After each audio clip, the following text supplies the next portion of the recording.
Welcome to The Explainer. Today, we've got an absolutely fascinating case study lined up for you. We're going to examine the story of Dr. Chen Jingyoung Wen, but we aren't going to look at this through the typical lens of a political or legal dispute. Actually, we're stripping all of that away to look at this strictly as a psychological phenomenon. We're going to put this event under the microscope to understand the deep, underlying cognitive mechanics at play. Okay, let's dive right into this and start with the really fundamental question. Think about it for a second. Is a trial truly decided by objective facts, or is it actually governed by the hidden psychology of the people involved? When we look closely at the source material analyzing Dr. Chen's case, what emerges isn't your standard legal battle. Instead, it's a profound collision between two entirely different ways the human brain processes information.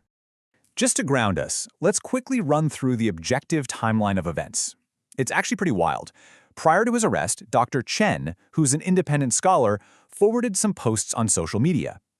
Crucially, these forwards had extremely low engagement. We're talking virtually 0 followers interacting. Yet, this led to his sudden arrest, a grueling 24-hour interrogation, and months later, a conviction and imprisonment for the charge of picking quarrels and provoking trouble. So here's our roadmap for today's explainer. We're looking at a psychological collision, the scholar's mind, the system's mind, the behavioral clash between those two, an AI meta-analysis, and finally, our big takeaway. Section 1. A psychological collision, 2 incompatible frameworks.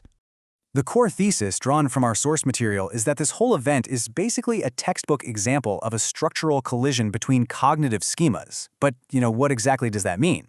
A cognitive schema is essentially your brain's operating system. It's the mental framework, the shortcuts you use to organize, interpret, and process information.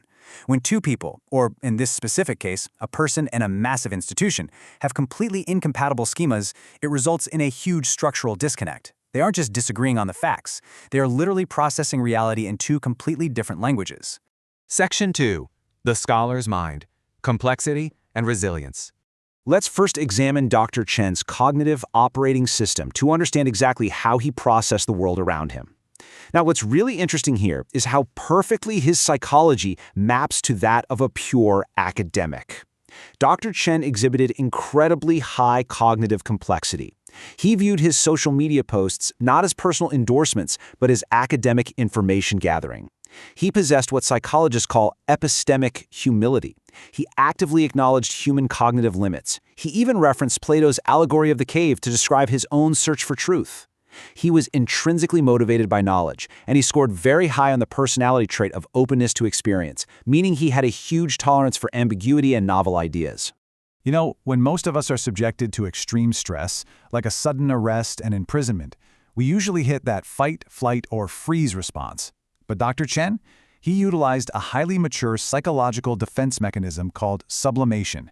Instead of breaking down into anger or despair, he channeled his trauma into a highly constructive, purely rational activity. He wrote a dense, scientifically argued defense, often referred to as his blood letter, right there from his prison cell. And that brings us to a quote that really defines his whole mindset. True courage is not the absence of fear, but pressing forward despite it. Psychologically speaking, this is him flat out refusing to fall into learned helplessness. Even when he was completely stripped of his physical freedom, he maintained his cognitive autonomy and engaged in active meaning-making. Section 3. The system's mind, heuristics and authority. Now, let's flip the lens. We're going to examine the institutional psychology of the judicial system that processed his case. Remember, we're looking at this clinically as its own psychological entity. Handling vast amounts of information under intense pressure, the system relies heavily on heuristics. These are mental shortcuts for really fast decision-making, what psychologist Daniel Kahneman famously calls System 1 processing. Instead of a slow analytical review of the evidence, like, say, noticing the absolute 0 engagement on Dr. Chen's posts, the system utilized a fast heuristic. Sensitive label equals guilty. It's an efficiency mechanism, sure, but one that is highly prone to error. And relying on those shortcuts triggered a massive cascade of well-documented psychological phenomena. The mandate to make this an ironclad case essentially put confirmation bias into overdrive, where evidence was gathered exclusively to support the guilty conclusion. We even see shades of the famous Milgram experiment here, right? Institutional obedience and groupthink completely taking over. To alleviate the moral discomfort of punishing a scholar for simple academic curiosity, the system employed moral disengagement. They shifted the responsibility to just following orders or maintaining order. Section 4. The behavioral clash, when schemas collide. So the crucial point is, what actually happens when you put this highly complex academic mind in an interrogation room across from that shortcut-driven system mind? Boom, you get a classic fundamental attribution error. The judicial system looked at Dr. Chen's behavior, forwarding those posts, and immediately attributed it to malicious personal intent and a desire to cause chaos.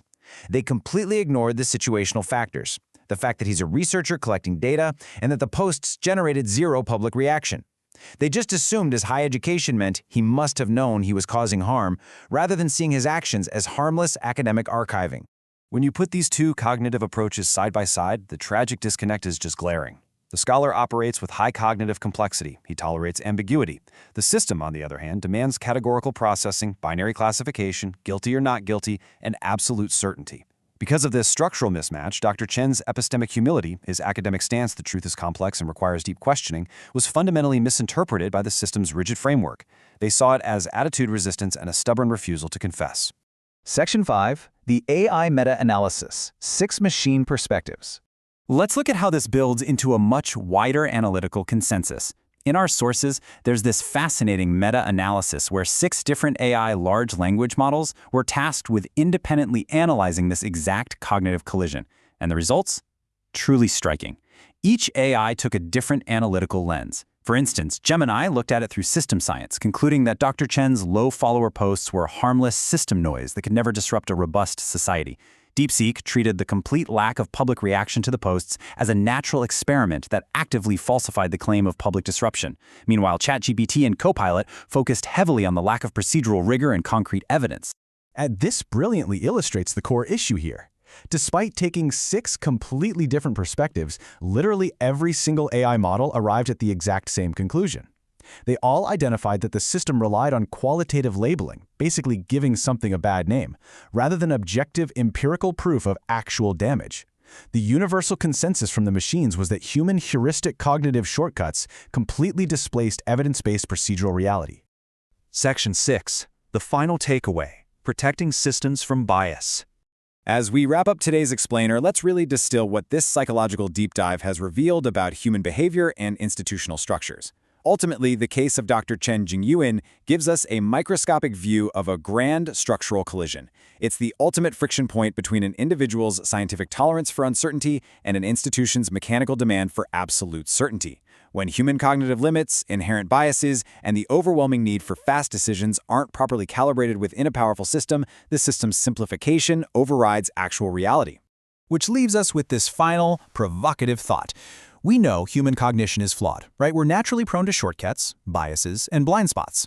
So if our most powerful institutions and systems are built and operated by humans, how do we systematically protect them from our own human bias? It's a massive question, and it challenges not just how we design our laws, but how we understand our very own minds. Thank you so much for joining me for this explainer. I really hope it sparked your curiosity, and as always, keep questioning the world around you.